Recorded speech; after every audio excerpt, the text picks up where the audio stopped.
the biggest innovation in, Web3 gaming isn't the fact that you can, it's ownership, yes, but it's actually the fact that it's enabled millions of gamers in places like the Philippines to have a bank account, or essentially a crypto wallet for the very first time, to be able to then have something of value and then suddenly be interested in investing or in money that they really didn't understand before, but through gaming they were able to. I'm pleased to be joined by Yat Siu, co-founder and chairman of Animoca Brands, a globally recognized company specializing in blockchain, gaming, NFTs, digital property rights, tokenization, Hong Kong-based company.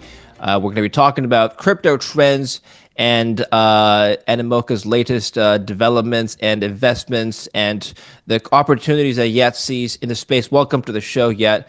Honor hosting you. Thank you for joining us. Thank you for having me. It's a great pleasure to be here. A lot of our audience members would probably recognize a lot of the products and NFTs that perhaps your company has helped establish, but we'll get to that later. Let's start by talking about who is Yat Siu, what is Animoca Brands. Let's introduce your work to our audience first. Yeah, so happy to do so. Animoca Brands is, Hong Kong headquartered, but we're really a globally sort of recognized company. We're actually an Australian corporation, funnily enough.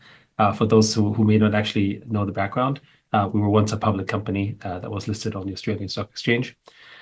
We, as a business, have over 540 portfolio investments. Some people think of us as an investment company. We do have a large portfolio, but we really have sort of three pillars of business. One of them is what we call our digital asset advisory business that's focused heavily on launching projects and products. So, whether it's things like, you've heard of in our portfolio companies like, Yuga Labs with Bored Apes, or the Sandbox, or Open Campus, or, basically Pixels or Axie Infinity. These are all, or even OpenSea, Magic Eden. These are all companies that we were either investors or involved in. We helped sort of launch the projects and products in many cases.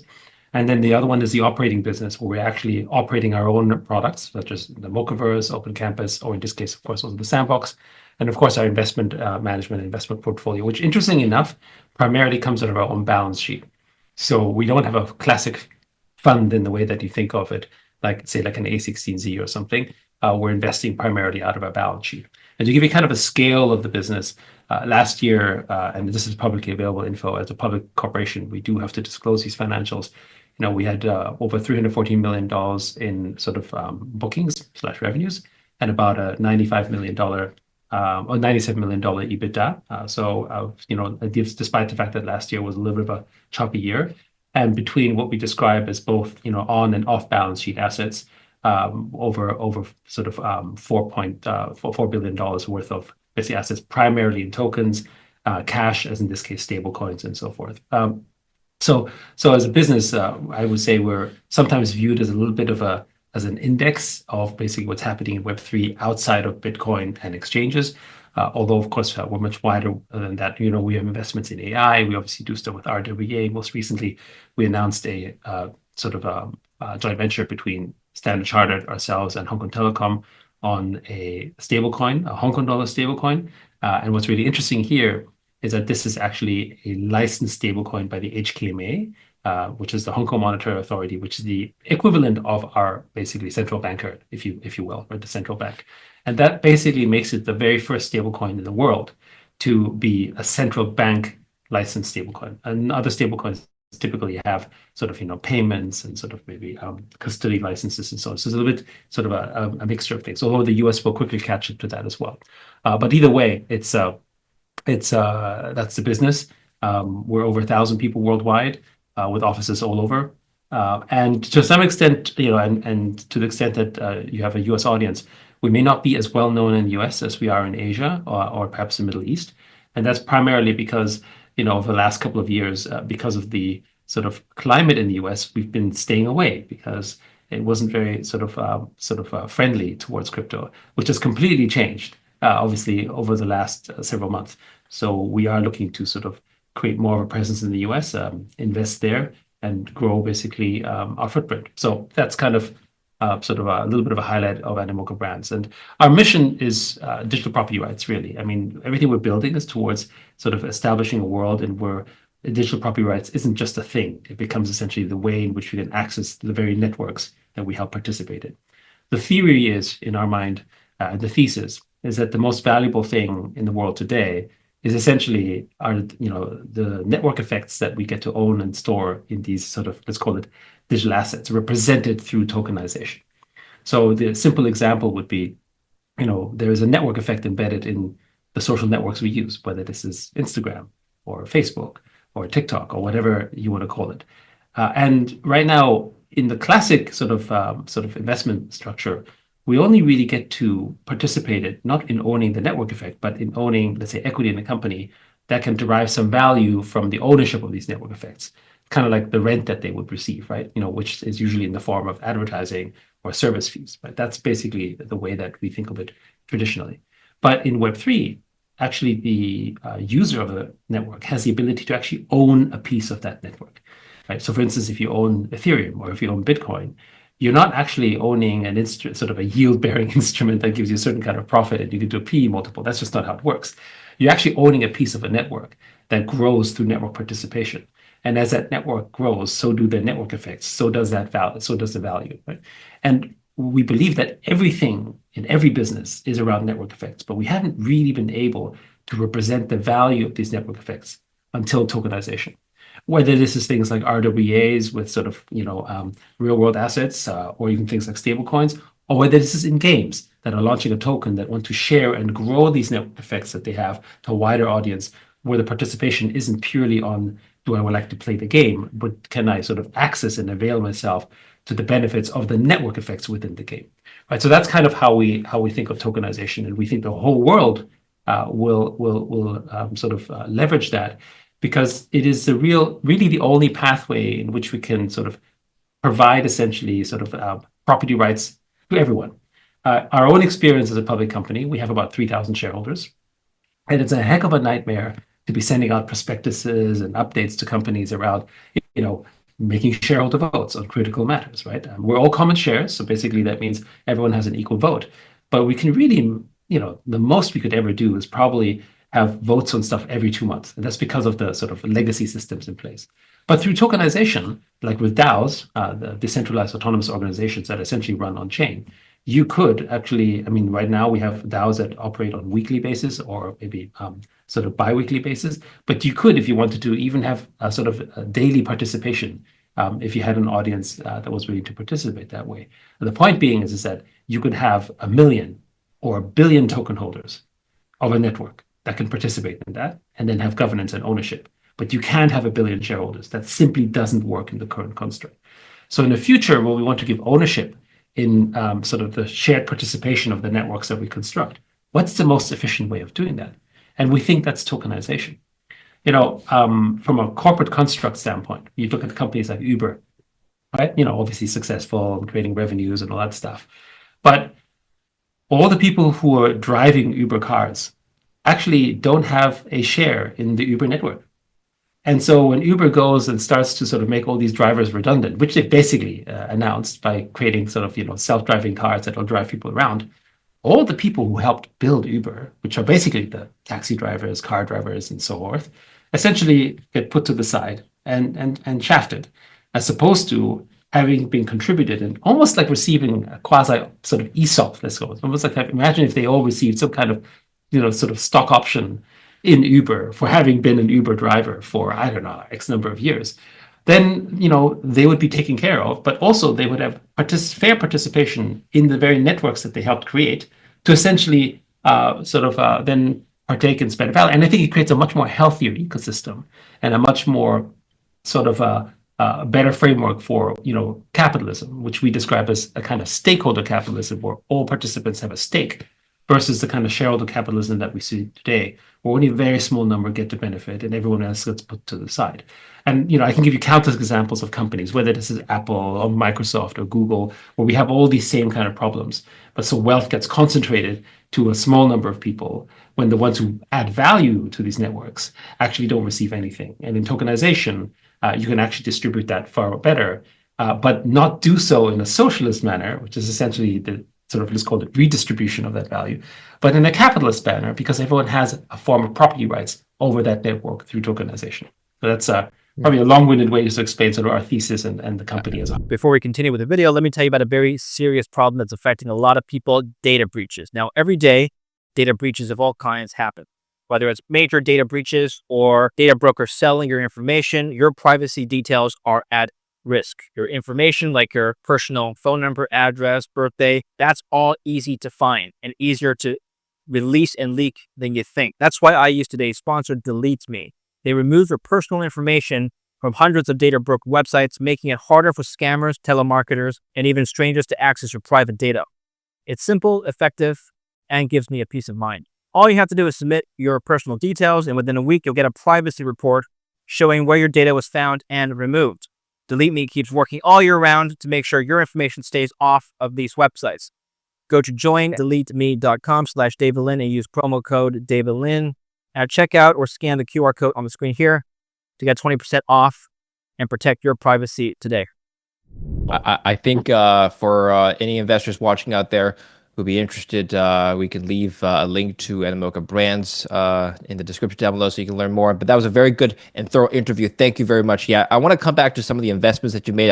It says in your prospectus, well, actually not your prospectus, but your financial statements, in Q4 2024, you've invested in 12 new projects. We'll talk about some of the themes around these projects and whether or not you're still bullish on some of these ideas. But let's go back. I want to come back to the stable coins that you mentioned with the Hong Kong Monetary Authority. It sounds a little bit like a CBDC. Maybe it's not. Can you just explain in more detail what that is? It's not a CBDC. No. Just because there's a license from the HKMA doesn't mean that it's a CBDC, because it's still as a stable coin. It's backed against, in this case, the Hong Kong dollar.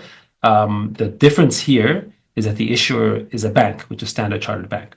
And for those who may not know, because maybe Standard Chartered isn't known so much as a consumer bank in the US, it's one of the largest banks in the world, quite forward in crypto, and particularly well known here in this part of the world.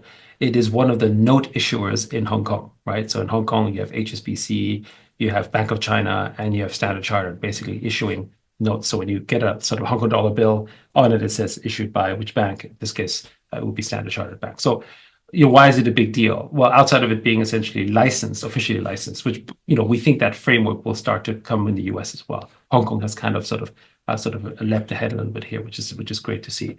Is that it also gives consumer confidence, because consumer confidence from a Web3 adoption standpoint is a little bit like, even though we know that Tether has very very very large reserves and credible as an organization, and we obviously know Circle and so on. But we're in the industry, right? If you're outside of the industry and you say, hey, you should be taking a sort of token of a currency that is backed on, let's say in this case, US dollars, you need to trust that organization. And within crypto, they have the trust. But outside of crypto, it's very hard for people to understand, how does a private corporation have that, right? So if a bank is the issue of that, and that is licensed by essentially a government entity, it brings more confidence and brings a lot more people into the space. We have to bear in mind that the majority of people that are in crypto aren't users of it just yet. They're actually holding it for investment purposes. Like, I want to hold Bitcoin as maybe as a hedge, or I want to own tokens, and that's why most of the activity happens inside exchanges. But really, what we're about is the on-chain activity, essentially taking your sort of crypto and your tokens outside of the exchanges and start using them in things like games and activities and transactions. Now, sort of some examples, why is a stable coin so important? Well, if you talk about cross-border payments, with Swift, you have all these transaction fees. With the token, you basically just send it over in one instant, right? And in these economies over here, particularly in Southeast Asia, there's so many people that are transferring value back and forth from places like the Philippines or Indonesia or India or so on, which essentially gets sort of, with people, by the way, on the other end, who don't necessarily have even have a bank account, like in the Philippines, right? And that sort of, remittance cross-border payment essentially has really high charges, which essentially with crypto can be reduced to near nothing, which basically benefits everyone inside the ecosystem, except of course the middlemen. But I mean, that's basically the whole point about advancing technologies, is that you basically share value more specifically to the people who benefit from it than necessarily just from the middlemen, who offer a valuable service, but once they start to concentrate that power, start to become too extractive, which is kind of what we're seeing in many places in the world. Most of the projects that you've invested in Q4, are they still relevant for you today? In other words, have you shifted your investment priorities given recent market trends, especially with regards to recent market downturns in not just cryptos, but also risk assets like equities, US equities in particular. And of course, Bitcoin, as you know, and other cryptos follow the NASDAQ quite closely. Bitcoin, as we're talking today, is down to below $80,000. Which is a significant drop since Q4 2024. So, general question is, new So trends general in crypto. question, Yeah.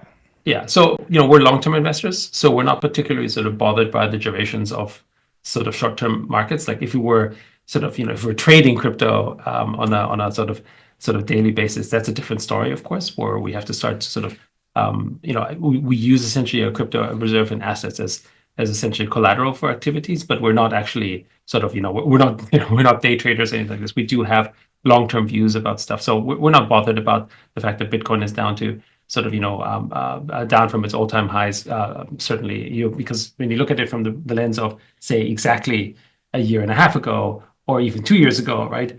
Just when you zoom out of the space, you can actually see that broadly speaking, the space has sort of increased over time. It's become much more stable in a relative sense, and has also expanded both in consumer participation, institutional adoption, in user growth, and of course in TVL and all these activities and all these sort of signals that show that the market has overall increased, right?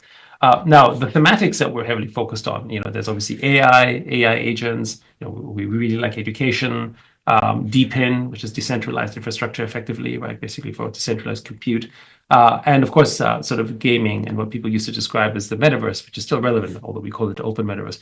We think gaming is still a big thematic. Of the 540 portfolio investments that we've done, over 160 of them are actually in gaming, right? And we also launch a whole bunch of these titles ourselves.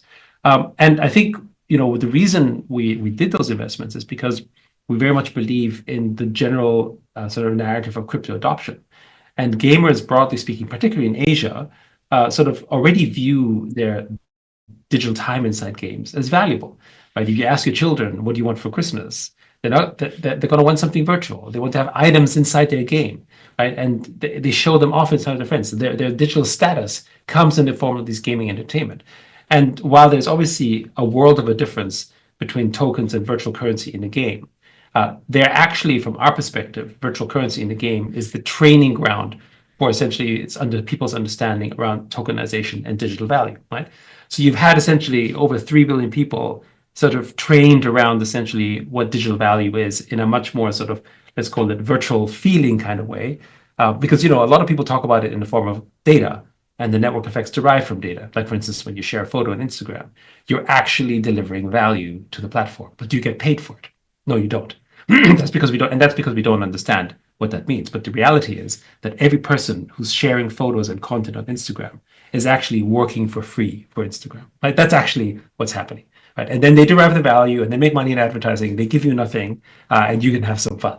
It's almost like sort of a modern form of sort of slavery, I would say. It's just a digital form of slavery. So you ought to get paid for that, which you can do in crypto, but you can't really do that properly in Web3. And so gaming, we think, is the natural rails for that. But gaming has been depressed, but it's not been depressed. And this is the thing if you look about crypto.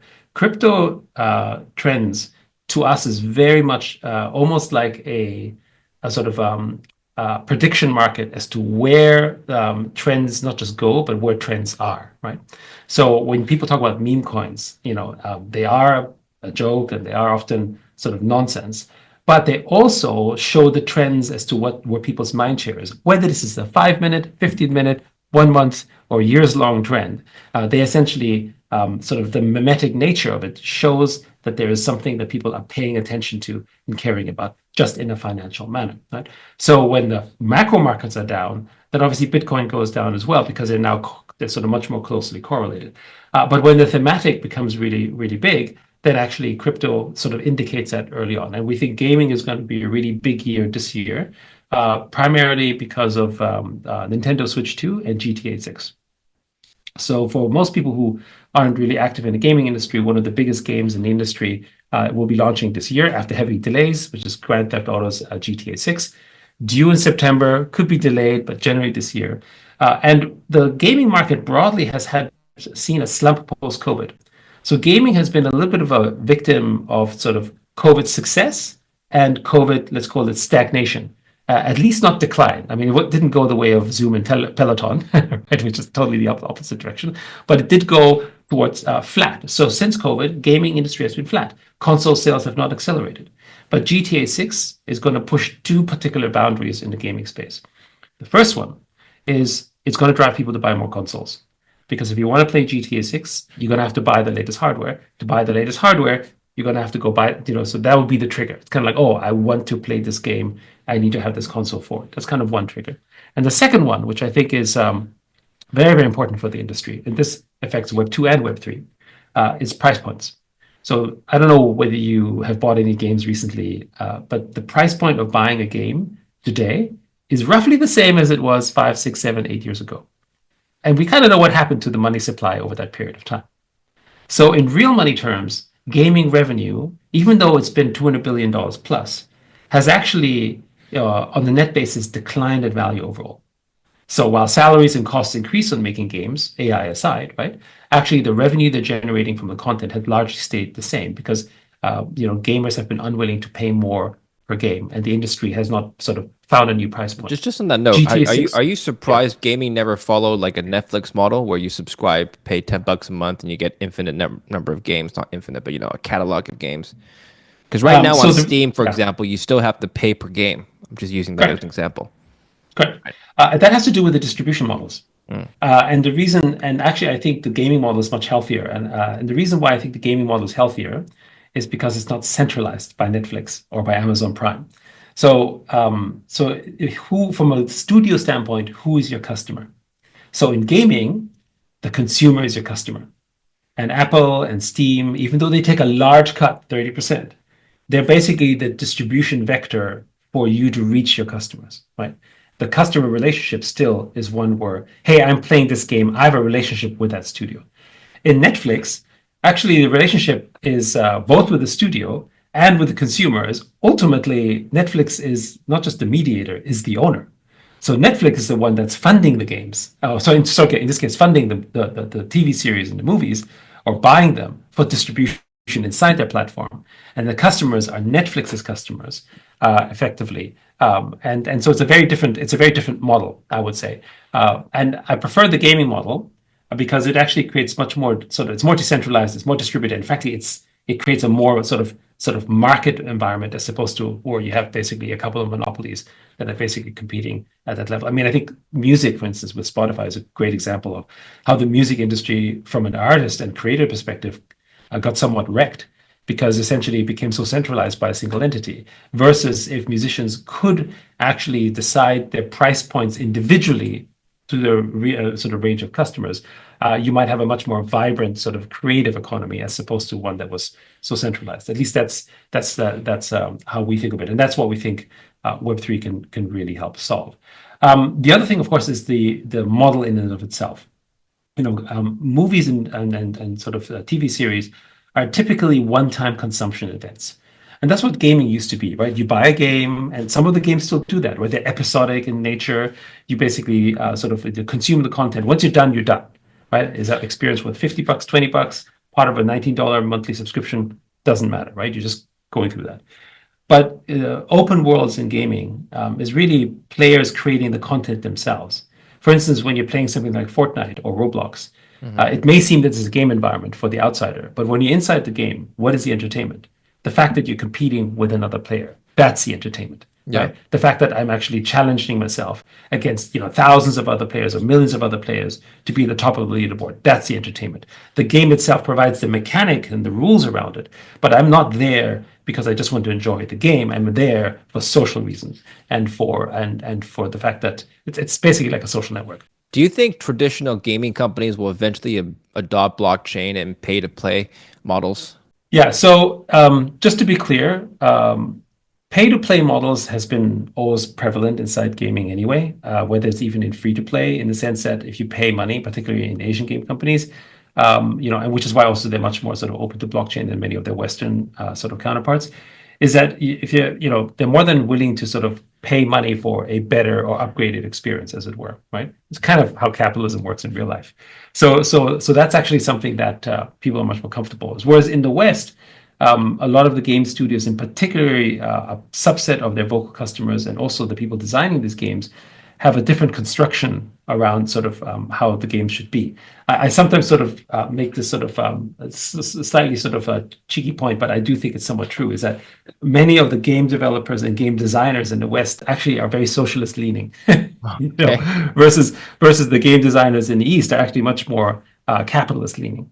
And so when you talk to a Western game designer, they're much more focused around their perspective of, let's call it, fairness and equity, right? And so their perspective is much more driven around, well, is this fair for this play or this type of structure? And I should pay, it's a different mindset. And so that it's not to say that, one is right versus the other. It just attracts a certain type of audience that's out there. And we can see this split in essentially the politics of the world as well, which is that, one of the reasons why in the West, a lot of gamers didn't like NFTs and crypto inside the game is because they didn't like capitalism. They didn't like the fact, capitalism was bad in the real world to them, or at least what they think of, and therefore introducing digital capitalism inside their games would feel like a betrayal of why they're actually playing it. What about the other way around, like the gamify play to earn model?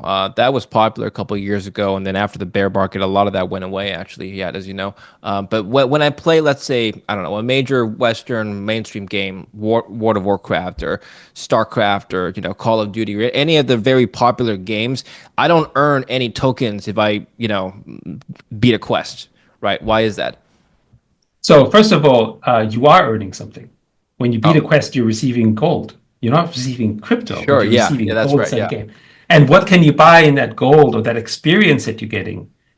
So what is experience inside a game? It's status, right? I level up. Hey, you're level 50, I'm level 10. Ooh, level 50. I mean, it's obviously status. How do I get that level? By spending money. How do I earn that money? By basically creating these quests and grinding the game so that I'm able to sort of upgrade and have these items. And so, we spend $100 billion a year in gaming on virtual goods that we don't own, purely for status reasons, right?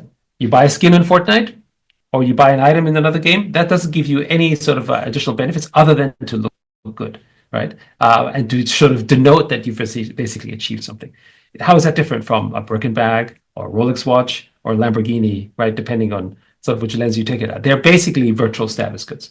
The only difference is that they're captive, meaning that now that I own this item, I can only use it inside the game. So I don't really own it. I'm actually renting it. Versus with crypto, the real benefit of blockchain isn't play to earn. That's one element of it. It's the fact that you now have ownership. And how does that expand? Well, if I have ownership, what most people focus on is, I can trade and sell it. Sure, that's one aspect of it. Sure. But ownership is also your reputation. So, I used to play World of Warcraft, but one of the games I used to play a lot, because, I'm a little older, was Ultima Online. And Ultima Online was one of the OG MMO games of their time. But I don't have any of that status I used to sort of enjoy and generate during that time because the game shut down. I don't own it. Whereas if I owned them as NFTs, I could transfer that. Now, a few things happen. Imagine if I had ownership of these assets that I either purchased or used, which shows that I have a connection to it. Now I can target you. Hey, you used to play Ultima Online. I can give you, an upgrade or a benefit or an airdrop or value as a customer acquisition cost to go somewhere else. The example I often give is, imagine if Fortnite skins were NFTs. The real value isn't that you can trade them necessarily. The real value is that another company can now say, let me take those skins and make another game that attracts a Fortnite customer to play it. So you could open up something like Fortnite Fashion Week, and every person who owns a Fortnite skin can now join that game. And of course, they get customer acquisition, but there's value derived from this and utility from these assets, and the entire ecosystem grows, and you essentially create an economy, right? That's what happens when you have property rights of any form, and this is just being digital. Okay, so tell us about the future of Web3 gaming, this trend, what the future of gaming overall is going to look like, and bringing it back to investors, some of the projects or types of projects or cryptos that could benefit from this trend. Right. So there's a couple of things that we're heavily focused on. The big thing, and this goes sort of beyond gaming, but so I'll touch on gaming as in the context of that, is digital reputation. So we think digital reputation is a really, really big deal. We already have that, right? Whether this is in the forms of sort of status inside a game, or whether this is the number of likes you have on Instagram or the followers you have on X, right? These are actually forms of digital reputation, but they're not portable, right? So with one of the projects that we're heavily backing is Mochaverse, and the Mocha token. And Mochaverse is around digital reputation, where essentially through our portfolio and a network of companies, we're basically testing reputation value across essentially all of the users that are using it. And this then goes into the user then receives benefits in the form of these airdrops. Now, just to give context for your audience, in the last 4 years, somewhere between 37 to $45 billion worth of value was distributed in airdrops to users. Now, the cynic might say, this is just free, funny, virtual sort of magic internet money that you just gave everyone. I mean, that's one way to think of it, right? But actually, airdrops is really just marketing and advertising. What they did was is that they essentially shared a value, but instead of going to paying Apple and Facebook and Google this value, they paid it directly to the end user to provide value into the network. Whether they played the game, used the interaction, created service, created TV, or whatever it is that they helped build these network effects, they received a share in that value in the form of these airdrops, right? And so you want to be able to distribute that value to the people who have a good reputation. It's no different than targeted advertising. In targeted advertising, you want to reach the customer that you know will buy something, right? Or that will add value to the game or the product, whatever it is you're selling to. But how to do that? So in Web 2, you try to create these target mechanisms to say, okay, the user who likes this car, or this person who lives in this country or in this city has a propensity of maybe buying this product, so I'll target that. That's kind of a classic old form, I think, of advertising. And frankly, the arbitrage of this is what the advertising platforms have sort of really sort of benefited from greatly in a rather vast manner. But now we can actually go more specific with digital reputation. So sort of like a gaming ID is one way to do this, but essentially with Mocha ID, you can help build up this digital reputation. And there's a framework around that means these users become arguably the most valuable users, because you can actually measure their reputation in certain activities and then reward them directly going there, right? But generally, gaming trends as a whole, many of the games that we've seen develop over the last sort of 3 or 4 years are now coming out. So a lot of people were critical of Web3 games, although even Axie Infinity is actually doing quite well. It's just no longer highlighted the way that it used to, because the hype isn't there. But the company is doing quite well. I mean, the Axie token is still a $1 billion token. Ronin, which is essentially their chain that they expanded, is a multi-billion-dollar token that's basically helped build network effects of other games to partake in that ecosystem. The other one that I would say that's also important for the growth of Web3 gaming is Ton. So, again, maybe the US audience isn't familiar as much because they don't use Telegram, but Telegram has close to 1 billion users. Right. So for those of you not using WhatsApp, right, Telegram essentially is really, the largest other messenger that's out there. And they've opened up essentially their sort of infrastructure through Ton, which is basically their blockchain, where people have started launching games on them, obtaining hundreds of millions of users from a distribution standpoint. And that's driving that narrative as well. So again, for game developers and game companies, don't just focus on Steam and Apple, which are charging you 30%. You can also look at things like Telegram and Ton. And just for disclosure, we're of course also investors in Ton. And then of course in Asia, we also have Kaya, which is basically the blockchain merger of sort of the Kakao blockchain, which is Clayton, and Line. Again, two very dominant messengers in Korea and Japan that have come together to form this, right? So you're seeing these alliances come together. And this is where blockchain is interesting, because what you do when you open up essentially your blockchain layer for your infrastructure, which people typically describe as a kind of app chain, you're actually creating an open API framework for people to build on top of it. But in this case, it's just much more composable and free.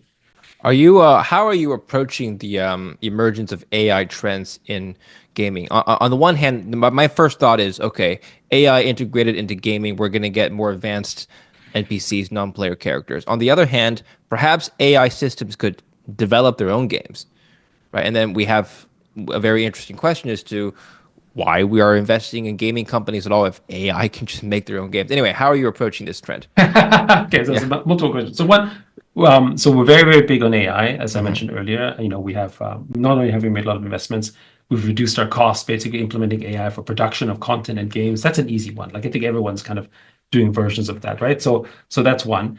We're particularly excited about sort of the integration of real AI inside basically NPCs. So NPCs, for those who familiar, is non-player characters, and really we think the way in which most people engage and interact with gaming today, right? In terms of AI gaming, actually that's probably the largest form of interaction. It's not open AI. It's actually an NPC. It's just a very dumb AI. And why is it such a dumb AI? Because the economics don't work in running a reasonable LLM inside a gaming system, because it costs, if it's open, if it's something as large as ChatGPT, it's going to run you something like $20 per user. If it's going to be something that you can optimize with DeepSeek, it might run you $1 or $2 a user, but that's still very, very expensive, right? Given the fact that in the gaming industry, you have typically a 1.5 to up to 3% conversion rate, right? Which means that the economics of a game is carried by a single digit percentage. And so the vast majority are basically just playing for free. They're part of the entertainment, but are they worth, several dollars, or in some cases tens of dollars a month on a free basis? Probably not, right? And so the economics hasn't worked. But as the AI costs keep coming down, it becomes much more easier to sort of create very high functioning sort of LLMs without that cost infrastructure. So that's kind of one thing, and we're going to get there, and we are investing in this area. So we believe that's going to happen. It just hasn't happened yet for that reason, right? Cost has been sort of the big distractor. But the engagement and the connection that happens once you have that is, for those games that are out there, and again, I would say GTA 6 will be an interesting indicator for that, is going to be explosive. Because the other area, of course, is that you can expect, so why we're excited about the tokens is that you can feed essentially the AI through tokens. Right. So that means that if you want to engage, kind of just like in real life, if you want to engage with someone, in a shop, well, you have to commercial transaction, right? The shopkeeper is not going to talk to you unless you're buying some bread from him or something, right? There's a commercial transaction that takes place, and you can now basically create essentially these side quests through crypto as a way to create sustainable models around that. So that's kind of one interesting example. The other thing, of course, is that because of blockchain and AI generally, these sort of AI agents have for the first time true power. So what's the difference between a blockchain layer giving you tokens or an AI agent giving you tokens? Actually, none, right? Not really much of a difference. So what will happen, and what's already happening, is that people are working for AI agents by giving them data or doing stuff because they're giving them a token. The token may or may not have market value because it may not have liquidity, but they're now able to generate an asset or an item of some sort that they can give to you that may or may not have value. This is novel, right? I think most people in Web 2 are thinking of AI as a tool. They're not necessarily thinking of an AI that has true agency because they never really have true power. But when an AI agent has the ability to essentially trade and generate value in the form of crypto, that is power, right? So there's some very interesting advancements and developments there that are happening. In terms of AI making games in and of itself, why should you invest in game companies? I mean, I think of it less around sort of investing in sort of the studio the way that we used to. I think we still invest in studios or in game companies to make projects because at the end of the day, you're serving a human purpose, right? It's for the delight of a human experience, right? I mean, maybe we'll get to a point where AI agents are our customers, but we're not quite there yet, right? And so you need individual companies, creators that can help focus on that, and the AI tools will help them accelerate that. What it means, though, is that with a smaller team, you can do a lot more. And so I would argue that actually, if you find the right formula around it, actually becomes a much bigger sort of investment return because you can basically do much more. Because the one thing that remains scarce, regardless of the fact that AI creates certain form of content production abundance, is sort of, basically sort of a creative genius is still scarce, right? And I think is probably, perhaps the most scarce resource in the world. Interesting. Let's talk about the emergence, or I guess the trend of the metaverse, something that again was popular a couple of years ago. Is that still a theme that you're watching for? Or is that something just the Mag 7 stocks, Meta, Google, Microsoft are exclusively developing, and you're not looking into that? No, we're definitely looking at that. But I would say that the difference is how we define the metaverse versus what sort of Meta defines the metaverse. And I think one of the reasons why, I gave a TED talk back in 2013 at the height of the bear market. Now, that market was way, way worse than what we're seeing today, right? And a lot of people there they conflated the metaverse with Meta. Because when Facebook renamed themselves to Meta, they actually captured that mind share. So when people think metaverse, they think of Facebook/Meta today, right? And that has sort of hurt essentially the definition of it, because what we describe as the open metaverse is a framework around owning digital property rights and everything around it. We think goggles, sort of VR goggles, spatial computing, are interfaces into the metaverse. We don't think of it as the metaverse in and of itself, right?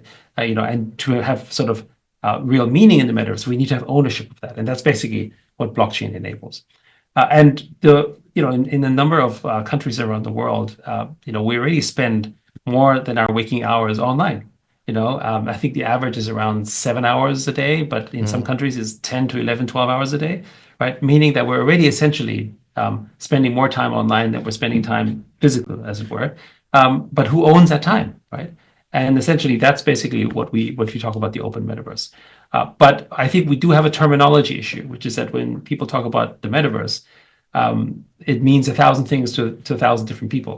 And so it's been hard to sort of create sort of the so do we still believe in the metaverse? Absolutely. Do we think it's going to be a big thing? Very much so. But it's going to take it may have to find a new term for it to be really sort of distinct from it being separated from things like Facebook Meta, which is only an aspect of the metaverse from our perspective, rather than the metaverse in and of itself. Closing thoughts.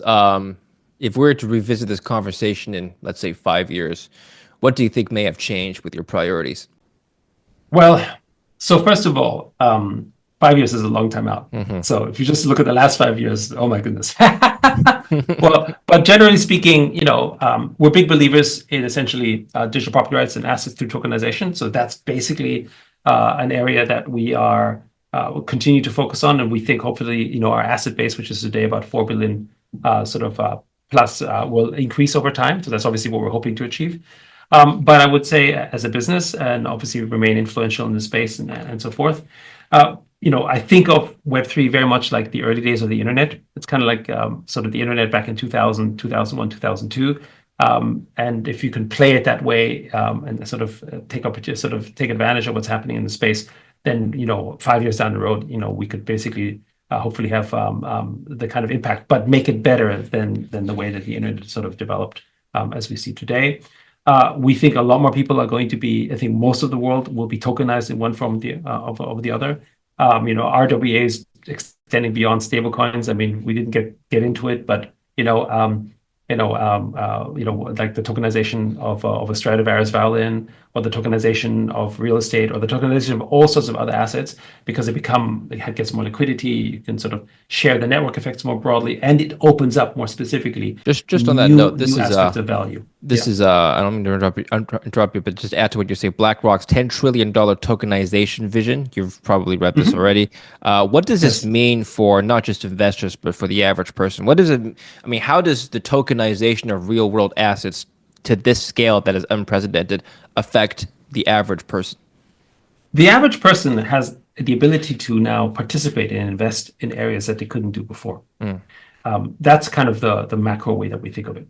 So just think about what percentage of the world is actually financial literate in the West. Never mind talking about places like that are so-called underdeveloped, right? It's actually very, very small, right? I mean, how many people still, sort of regularly trade stocks or make investments? Still a very small number. And so we have this conflict in the world where we're sort of divided between sort of really a capitalist society where capital value has been growing much more substantially than labor value, which has been flat to declining. But labor is, we still talk about sort of labor as, the ultimate form of value in many cases, right? Or, we celebrate it in a way, which is fair, except that the value you generate from the labor, without integrating it with capital, as in the form of investments and ownership, actually starts to diminish, right? It's like the musicians who own their own property, the intellectual property, be it Michael Jackson or Taylor Swift, for instance, financially far more successful and therefore had more control over their destiny than the ones who essentially basically just gave it all away and never really owned it. So simple example of that. Now, how do I participate in this? And one of the thesis theories that we have is that to create more financial literacy, it's not possible to do it by just teaching people economics. I mean, yes, we can do that, but the problem is that it's for many people it might be 1 year out and sort of 1 year in, 1 year out. because they're not interested in it. And it's not because they're not interested in making money. It's that the subject matter of it is fairly dry and difficult. It's kind of like teaching people, who are not interested in science, right? Or teaching people who are not interested in philosophy. I mean, you get all sorts of people that have something that they're interested in or passionate about versus others that they're not. But what blockchain and tokenization does, it creates a financial layer into everything, right? Which is both what makes it controversial, because a lot of people dislike that, particularly in the West, that there's a financification layer that goes into the areas of so-called interest. But it opens up financial literacy, because now you're able to sort of have a financial interest in something that you care about, right? And so we see this in collectibles. Like, I mean, who knew that baseball cards would basically become valuable as a financial instrument, right? And how many people learned about finance and trade and value through baseball cards or Pokemon cards today? I mean, Pokemon cards were not designed to be anything like this, but they created a financial layer because there was a market that was developed. And from that, people started to learn about money. And how many people who started trading Pokemon cards and made some money started thinking about maybe what's a stock and what's equity and what's investment, right? It's that field of interest that basically puts you into that area. So the biggest innovation in, Web3 gaming isn't the fact that you can, I mean, it's ownership, yes, but it's actually the fact that it's enabled millions of gamers in places like the Philippines to have a bank account, or essentially a crypto wallet for the very first time, to be able to then have something of value and then suddenly be interested in investing or in money that they really didn't understand before. But through gaming, they were able to, because they love gaming or they're interested in it, and then they learn something from that.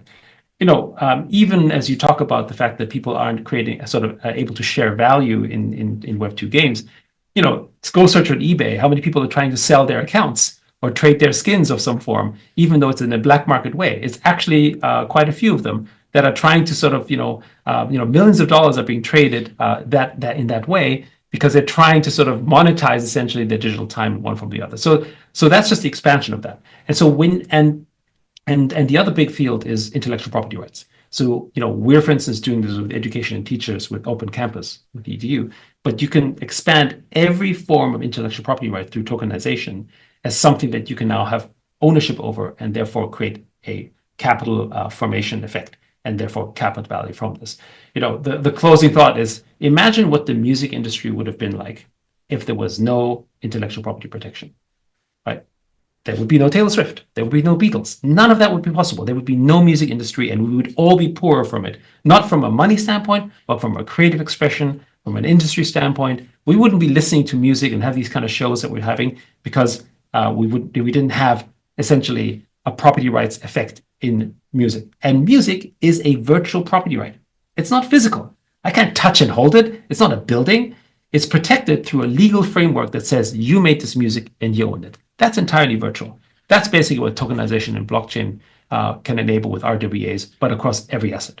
And just to add to the AI agents we talked about earlier, people have to remember how powerful this could be outside of gaming as well. I mean, the principle of interacting with an AI NPC, you talk to it and then talks back to you, that same technology can be applied to a home service bot, or let's say a nurse at a hospital, a digital doctor, or whatever, right? A pharmacist. So the implications are huge, but that's a trend. So let's great. Well, thank you for coming on the show. Where can we learn more from you, Yat, and Animoca Brands? So, I mean, you can go to our website, animocabrands.com, but I would say, I post a fair amount of my stuff on X. So you can go to my Twitter handle, YSIU. I sometimes also post on Medium, and again under sort of my handle, Yat Siu. But generally speaking, just you can follow me there and you can learn stuff. I do post educational content on Instagram and a little bit on TikTok too, so you can find me there as well. That's more sort of I guess broad general stuff, as opposed to sort of more industry specific stuff. If you want to go deeper into stuff, you'll probably find it on my X account. Great. Well, we'll put the links down below so we can follow Yat and Animoca Brands there. Thank you very much, Yat. It was great meeting you, and best of luck. We'll speak again soon. Thank you for having me. Thank you for watching. Don't forget to like and subscribe.